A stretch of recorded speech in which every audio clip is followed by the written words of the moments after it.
Rahuri factory परिसरात दरोड्याच्या तयारीत असलेल्या टोळीला स्थानिक गुन्हे शाखेच्या पथकाने सापळा रचून अटक केली आहे। या कारवाईत आरोपीकडून 2,15,420 रुपयांचा मुद्देमाल जप्त करण्यात आला।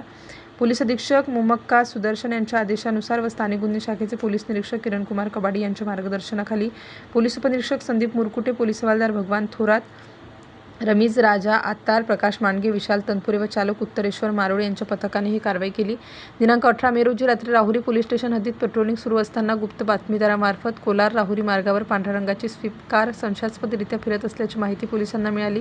कारमधील इसम डिझेल चोरी करून दरोड्याच्या तयारीत असल्याची खात्रीशीर माहिती मिळाल्यानंतर पोलिसांनी तात्काळ गुहागाव परिसरात सापळा रचला। दरम्यान संशयित स्विफ्ट कार कोल्हापूरकडून राहुरीच्या दिशेने येताना दिसताच पोलिसांनी वाहन अडवून तपासणी केली। त्यावेळी करण राजू उर्फ राजेंद्र साळुंखे वय 22 वर्ष, राहणार नांदुरकी रोड, शिर्डी, सनी उर्फ सल्या राजेंद्र पवार वय 19, राहणार सावडी विहीर, तालुका राहाता व जितेंद्र रोहिदास वाघमारे वय 33, राहणार पिंपळस, तालुका राहाता यांना ताब्यात घेण्यात आलं। तर निलेश मोकळ, राहणार सावडी विहीर, तालुका राहाता हा आरोपी फरार झाला असल्याचे समोर आले। आरोपीकडून 11,000 रुपये किमतीचे 2 मोबाईल, 2 लाख रुपये किमतीची स्विफ्ट कार, 35 लिटर डिझेल, 4 रिकामे ड्रम, टॉर्च, लोखंडी कटावणी, चाकू व प्लास्टिक पाईप असा एकूण 2,15,420 रुपयांचा मुद्देमाल जप्त करण्यात आला। या प्रकरणी राहुरी पोलीस ठाण्यात BNS 2023च्या कलम 310(4) 310(5) अन्वये दरोड्याच्या तयारीचा गुन्हा दाखल करण्यात आला। पुढील तपास राहुरी पोलीस करीत आहेत। Star news bureau, Nashik.